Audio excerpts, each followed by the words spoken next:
आज मोदी सरकार वापस से वही सूदखोरी वाली व्यवस्था लाना चाहती है।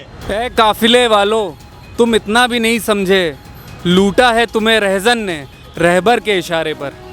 तरन्नुम कानपुरी जी का ये शेर पूर्णतः सटीक बैठता है वर्तमान में भारत के राष्ट्रीय बैंकों की स्थिति को लेकर। सरकार की नीयत साफ है सबकी नजरों में, वो सभी पीएसयू को बेच रही है, थोक में बेच रही है, तो हमारा धरना भी थोक में होना चाहिए। मैं गुजारिश करूंगा कि हमें किसानों को भी जोड़ना होगा, LIC वालों को भी जोड़ना होगा, भेल सेल जो भी बिक रहा है सबको जोड़ के हमें भारत बंद करना होगा। ये बैंकर स्ट्राइक ठीक है, अब हमारा दुश्मन नया हो चुका है, इसीलिए पुराने तरीके अब नहीं चलेंगे। ये दुश्मन बहुत बड़ा है। ये एक चीज और, एक द्वंद्व जो सबके मन में है, पर्सनल वर्सेस पॉलिटिकल। गॉडफादर में एक डायलॉग था गॉडफादर का, एवरीथिंग इज पर्सनल। तो इस द्वंद्व से बाहर निकलिए। आग आपके घर में आ चुकी है। The political has invaded your personal life. इसी क्रम में आज हम आए हैं लखनऊ के हजरतगंज में स्थित इलाहाबाद बैंक की उस शाखा में जिसका अपना एक इतिहास रहा है। हालांकि अब ये बदलकर इंडियन बैंक की शाखा बन चुकी है।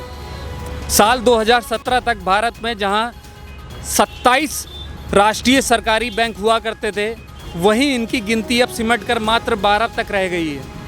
इस बार के बजट सेशन में वित्त मंत्री निर्मला सीतारमण जी ने 2 सरकारी बैंक और एक सरकारी इंश्योरेंस कंपनी के निजीकरण की बात कही थी। हालांकि नामों की पुष्टि नहीं की गई थी। इसी के विरोध में बैंक यूनियंस ने 2 दिन की राष्ट्रव्यापी हड़ताल का ऐलान किया था, जो कि कल 15 मार्च 2021 और आज यानी 16 मार्च 2021 को है। इसी संबंध में आज हम आए हैं उन नेताओं से एक मुलाकात करने, एक संवाद करने और जानेंगे कि वो इस पूरे मैटर पर, इस पूरे मामले पर उनकी क्या राय है, क्या समझते हैं और कैसे इसका हल निकालने का प्रयास करेंगे। चलिए लेकर चलते हैं उनसे एक मुलाकात कराने आपकी। दोस्तों, बहुत सालों पहले अंग्रेज आए थे, अब मोदी जी आए हैं, तब भी आजादी पाने के लिए। दोस्तों, इस इंसान ने भाइयों और बहनों कह के बहुत बेवकूफ बनाया। तब भी आजादी पाने के लिए बलिदान दिया गया था, आज भी वक्त आ गया बलिदान देने का। हर युवा के अंदर एक भगत सिंह पैदा होना चाहिए।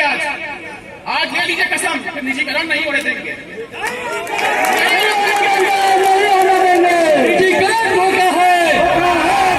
आम जनता की लड़ाई है, ये छोटे व्यापारियों की लड़ाई है, किसानों की लड़ाई है जिनको कि बैंकों से लोन मिलता है। ये सिर्फ बैंकर्स की लड़ाई नहीं है, पूरे भारत देश की लड़ाई है। तो अभी हाल फिलहाल मैं सुन रहा हूँ एक मोदी जी ने या सेंट्रल गवर्नमेंट की तरफ से एक नई स्कीम भी आई है, जिसमें नगर निगम के द्वारा जो सड़क पे ठेले वाले लोग हैं, जो रेडी वाला फुटकर का काम करते हैं, उनको भी 10,000 का कुछ लोन दिया जा रहा है। तो बैंकों की तरफ से क्या उस पर अभी चल रहा है? क्या बैंक उस पर उतना लोन मुहैया करवा रहे हैं? क्या स्टैंड है उसका? बिल्कुल सर, जो आपने बताया कि उसे PM स्वनिधि योजना के तहत वो लोन बांटे जा रहे हैं। और अगर आप आंकड़ा उठा के देखेंगे तो इसके मैक्सिमम लोन जो है वो सिर्फ सार्वजनिक क्षेत्र के बैंकों के द्वारा ही बांटे गए हैं। इवन जो नगर निगम कैंप लगा रहा है रेलवे स्टेशन और हर जगह पर, वहाँ के भी जो फार्म है वो भर के ला रहे हैं, तो सिर्फ सार्वजनिक क्षेत्र के बैंकों के पास ला रहे हैं। प्राइवेट सेक्टर बैंक्स में PM स्वनिधि का आंकड़ा बिल्कुल शून्य है। तो प्राइवेट बैंक इसमें कोई काम नहीं कर रहे? कोई नहीं सर, वो प्रॉफिट मेकिंग ऑर्गेनाइजेशन है। जब कोई प्राइवेट कोई पूंजीपति कोई बैंक चलाता है तो उनका जो मेन पर्पज होता है वो होता है पैसा कमाना। लेकिन जो सार्वजनिक क्षेत्र का कोई भी संस्थान है, उनका पैसा कमाना सेकेंडरी ऑब्जेक्ट है। पहला जो बैंकों का, बैंक तो पहले ही निजी थे। जो नेशनलाइजेशन जो किया गया था वो आम जनता को कि मतलब बैंकिंग समावेशन की भावना कि हर आदमी तक बैंक पहुंचे, इसके लिए किया गया था और हमारा हर आदमी तक पहुंचे। आज पब्लिक सेक्टर बैंक का 40% जो लोन है वो सिर्फ प्राइवेटरी सेक्टर को जाता है। रीजनल रूरल बैंक का 75% जो पैसा है वो प्राइवेट सेक्टर को जाता है। तो सबसे ज़्यादा कौन प्रभावित होगा? सबसे ज़्यादा रोड वाला प्रभावित होगा, किसान प्रभावित होगा, मजदूर प्रभावित होगा और वो स्टूडेंट प्रभावित होगा। आज सरकारी बैंकों में लोग नौकरी क्यों करते हैं? क्योंकि उनका भविष्य सुदूर रहे। प्राइवेट बैंक की भी सैलरी देती हैं, सरकारी बैंक की भी सैलरी देती हैं, लेकिन वहाँ पर लेबर लॉ इन्फोर्समेंट उतना स्ट्रांगली नहीं है जितना कि पब्लिक सेक्टर बैंक में है। इसलिए देश को बचाने के लिए, युवा को बचाने के लिए, इस किसान को बचाने के लिए, छोटे व्यापारियों को बचाने के लिए ये निजीकरण का विरोध करना हम सबकी जिम्मेदारी है। और सार्वजनिक प्राइवेट बैंकों को, सरकारी बैंकों का प्राइवेट करने की क्या जरूरत है, पहले से ही प्राइवेट है, और बनाना है और लाइसेंस दे दीजिए। ये तो पब्लिक के बनाइए बैंक जो है, जनता के द्वारा, जनता के पैसे से जनता के लिए बनाए गए हैं, ठीक है ना। तो अगर ये निजीकरण हो जाएगा तो जनता के पैसे से जनता के लिए बनाए गए बैंक पूंजीपतियों के हो जाएंगे और उस वर्ग और देश की आम जनता से दूर हो जाएंगे। आपने महत्वपूर्ण आंकड़े दिए हैं, मैं और लोगों से भी बात करना चाहूँगा। हम लोगों का स्टैंड यही है कि हम बैंकों का निजीकरण नहीं होने देंगे। सरकार की जो मंशा है निजीकरण की, उसको सफल नहीं होने देंगे। उसमें आप टिके रहेंगे कि बिल्कुल टिके रहेंगे, अंतिम सांस तक टिके रहेंगे। ये आपका पूरा प्रण है? बिल्कुल प्रण है। जैसे आपके एक साथी ने मन से भी कहा कि केवल बैंक ही नहीं और जो PSUs हैं उनको भी एक साथ आना चाहिए, तो इस जुगत को लगाने के लिए आपकी तरफ से क्या रहेगा? हम लोग ऑलरेडी अदर संगठन जो है हमारे दूसरे PSUs के, उनके संपर्क में है और बहुत जल्दी उनकी मीटिंग यहाँ ये जो हाइडेल का गेस्ट हाउस है उसमें होने वाली है, जिसमें सारे PSUs के टॉप लीडरशिप बैठेगी और ये डिसाइड करेगी कि आगे से आंदोलन का क्या रूप होगा, वो वहाँ पे डिसाइड किया जाएगा। सर, अगर बात करें फाइनेंशियल इंक्लूजन की, जो बैंकों का राष्ट्रीयकरण किया गया था, तो राष्ट्रीयकरण करने का मकसद ही था कि जो हमारी ग्रामीण क्षेत्र की जनता है उसको भी बैंकिंग की मुख्य धारा से जोड़ा जाए। प्राइवेटाइजेशन के बाद इस पे क्या इम्पैक्ट पड़ेगा? देखिए, श्रीमती गांधी ने उस समय ये सोचा था कि देश की 14 बैंकों का राष्ट्रीयकरण कर दिया जाए, जिससे कि देश की इकनॉमी, जो कि कृषि प्रधान देश है हमारा और रूरल क्षेत्र पे हमारी इकनॉमी बेस करती है, वहाँ तक बैंकिंग सेवाएं पहुँचें। और ये इस बात का सबूत भी है आज की डेट में कि आज प्रति 2000 की जनसंख्या तक बैंकें पहुँच चुकी हैं।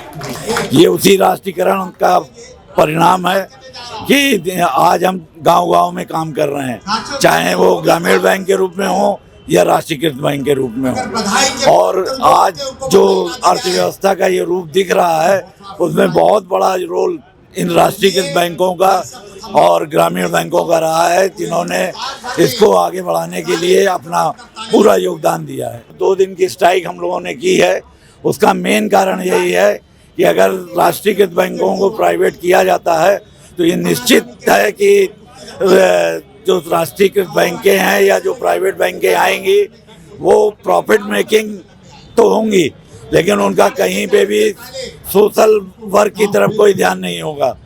इस वजह से हम लोग इस निजीकरण का विरोध कर रहे हैं और ये हमारी मांग है कि निजीकरण को रोका जाए और राष्ट्रीयकृत बैंकों को जिस तरीके से कार्य कर रही हैं उन्हें कार्य करने दिया जाए। एक और मुख्य सवाल सर, अंतिम सवाल आपसे लेना चाहूँगा कि क्या कारण है कि बैंकों को अपनी हर एक चीज करवाने के लिए स्ट्राइक पे आना पड़ता है? क्या कारण है कि सरकार जो है बैंकों के एक अलग नजरिए से देखती है? क्यों नहीं सेंट्रल गवर्नमेंट की एम्प्लॉयज की तरह? एक समय हुआ करता था जब एक बैंक मैनेजर को डीएम की इक्विवेलेंट सैलरी, डीएम से ज्यादा ही मेरे ख्याल सैलरी हुआ करती थी, लेकिन आज वो समय नहीं है। ऐसा क्या कारण है? इसमें किसकी गलतियां रही? क्या बैंकिंग यूनियन की तरफ से भी कुछ ऐसी कमी पेशी रही उस टाइम पे कि वो फाइट नहीं कर पाए उस टाइम, या अब कुछ कमी सरकार की तरफ से? आप क्या कहना चाहेंगे इस पे? क्यों आप लोग को हर समय स्ट्राइक करनी पड़ जाती है? देखिए, इस देश में आज़ादी भी बहुत लड़ाई लड़ने के बाद मिली है, वही परंपरा अभी भी आगे बढ़ती चली आ रही है। अगर हमें कुछ पाना होता तो उसके लिए हमें लड़ना होता है। जहाँ तक आपने इसका सवाल उठाया कि एक समय था जब एक IAS ऑफिसर से बैंक अधिकारी की तनख्वाह ज़्यादा होती थी, तो जैसा कि आपको पता है इस देश को ब्यूरोक्रेट्स ही चलाते हैं। उन ब्यूरोक्रेट्स की मंशा ये रही कि किसी तरीके से बैंक अधिकारियों को अपने नीचे लाया जाए और उसी के तहत उन्होंने उस समय एक कमेटी बैठाई थी जिसकी रिपोर्ट में ये किया गया कि सबको बराबर कर दिया गया। सबको बराबर होने के बाद वो पिल्लई कमेटी जो बैठी थी, बाद में ये हुआ कि धीरे धीरे बैंकों को तो नीचे कर दिया गया और ब्यूरोक्रेट्स के लिए अलग अलग अवार्ड आते रहे, लेकिन हम अपने सैलरी पुनरीक्षण के लिए हमेशा संघर्ष करते रहे और स्ट्राइक करते रहे। उसके बाद ही हमको कुछ मिल पाया। निजीकरण के इशू। पहले तो मैं United forum of bank union के अंडर में हम लोगों का संगठक है, और मैं धन्यवाद देता हूं कि यूनाइटेड फोरम को, जो कि एक लार्ज स्केल पे हम सभी लोगों को, सारी यूनियन को अपने साथ लेकर चल रही है और सबकी लड़ाई को अपनी लड़ाई बना के एक आगे चल रही है। और इस प्राइवेटाइजेशन का सबसे बड़ा जो खामियाजा है ये हमारे आम पब्लिक को भुगतना पड़ेगा। वो अभी नहीं समझ रही है, उनको ये लग रहा है कि ये बैंक वालों की लड़ाई है। ये बैंक वालों की लड़ाई नहीं है। बैंक वाले कभी भी काम करते थे, आगे भी काम करेंगे और करते रहेंगे। लेकिन ये आने वाले जो हमारे जो पब्लिक प्राइवेटाइजेशन में जो हमारे ग्राहक जो नहीं जुड़े हैं और वो कभी जुड़ भी नहीं सकते हैं, वो प्राइवेट बैंकों की तरफ कभी अपना रुख कर भी नहीं सकते हैं। राष्ट्रीयकृत बैंकों में वो आराम से आते हैं कि वो अपने घर की बैंक समझते हैं, अपने घर के लोगों को समझते हैं, और वो चीज़ वो सारे गरीब तबके लोग हैं वो हम राष्ट्रीयकृत बैंकों से दूर होते जाएंगे। और इसलिए मैं अपील करूंगा इस जनता से कि ये हम लोगों की लड़ाई में अपनी भागीदारी को इसमें पार्टिसिपेट करें, अपनी भागीदारी सहमति दर्ज कराएं, क्योंकि ये उन्हीं की लड़ाई नहीं, ये हम सबकी मिल के लड़ना है, और एक आदमी से लड़ने से ये लड़ाई नहीं जीती जा सकती। तो सर, बैंक यूनियन के नुमाइंदे होने के नाते मैं आपसे पूछना चाहता हूं, तो क्या बैंक इस आंदोलन को किसान आंदोलन से जोड़ने का प्रयास करेगा? ये ऑटोमेटिक है, ये हमें जोड़ने की जरूरत नहीं पड़ेगी। एक समय ऐसा आएगा कि खुद ब खुद हम किसान हमसे जुड़ेगा, हम किसानों से जुड़ जाएंगे, क्योंकि मैंने कहा कि ये हमारी एक इंडिविजुअल लड़ाई नहीं है, ये सबको मिल के लड़ना है। और एक समय ऐसा आएगा कि सब ऑटोमेटिक उसमें मिल जाएंगे, फिर ये कहीं ना कहीं सरकार को वापस अपने कदम पीछे खींचने पड़ेंगे। अभी कुछ दिन पहले एक न्यूज़ आई थी मध्य प्रदेश में कि नगर निगम के एक अधिकारी ने जबरन एक SBI के बैंक ब्रांच में ताला लगवा दिया था। इन घटनाओं को आप किस नज़रिए से देखते हैं और उस पर बैंक यूनियन का क्या स्टैंड रहता है? देखिए, बैंक यूनियन को जो स्टैंड लेना है वो उसने स्टैंड लिया है, और जिन लोगों ने ये गलत कार्रवाई को किया उनको सजा भी मिली। लेकिन उनकी भी एक मजबूरी है, उनके ऊपर भी एक प्रेशर है। कभी आप उनसे भी पूछिएगा, उनके ऊपर भी ये होगा कि अगर आपने ये टारगेट पूरा करने में अगर आपने सहभागिता नहीं दिखाई, उनको सैलरी काट दी जाएगी, उनको सैलरी नहीं दी जाएगी। इस तरह के उनके ऊपर दबाव था, इसलिए उन लोगों ने भी ये स्टेप उठाया। बाकी हम लोग ये भी रहता है कि हमारी यूनियन हमेशा साथ रहती है। कभी भी कोई गलत अगर किसी ने किसी कर्मचारी के साथ गलत किया तो यूनियन हमेशा स्टैंड रही और आगे भी स्टैंड रहेगी। सर, धरने के अलावा एक बहुत बड़ी चीज़ है कि भारत की जनसंख्या देखिए बहुत बड़ी है ना, और उसमें बहुत बड़ी जनसंख्या ऐसी है जो बैंकिंग, राष्ट्रीयकरण, निजीकरण को समझने में असमर्थ है, नहीं समझ पाते, उनको नहीं पता क्या सही क्या गलत। उस जनता को आप क्या संदेश देंगे और कैसे उनको समझाने का प्रयास करेंगे? ये संदेश देने का सबसे जो बड़ा जिम्मा है ये आपका है, हमारी सोशल मीडिया को, हमारी इलेक्ट्रॉनिक मीडिया को, क्योंकि ये आज के समय में हमारी जितनी भी जनता है, जो भी गांव से जो भी लोग जुड़े हैं, व्हाट्सएप है, फेसबुक है, ये सब कुछ यूज़ कर रहे हैं। तो इसमें सबसे ज़्यादा सहभागिता आपको हो कि आप लोगों को, हम लोगों का संदेश उन लोगों तक पहुँचाएँ ताकि वो लोग भी जागरूक हों। और ट्विटर और फेसबुक पे भी कोई धरना प्रदर्शन आज चल रहा है? ट्विटर पे हमारा कैंपेन चलता रहता है, अभी भी 2 दिन पहले भी ट्विटर में चल रहा था, उसमें लोग काफ़ी जुड़े हैं और अपनी भावनाओं को व्यक्त भी कर रहे हैं। बहुत बहुत धन्यवाद सर।